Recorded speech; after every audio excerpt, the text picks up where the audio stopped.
Tuna mitambo ya kukinga maji tupate mabwawa.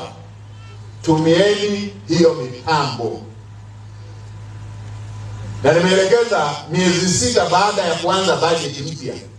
Sitaki kuona hii habari ya shule haina maji, zahanati haina maji, kituo cha afya hakina maji, utaratibu wa wanafunzi wa kubeba vidumu kwenye mikanda kiunoni.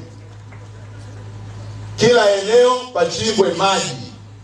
Kila shule ya sekondari ya msingi pachimbwe kisima. Mitambo iko mkoani, hatuna sababu ya kusingizia.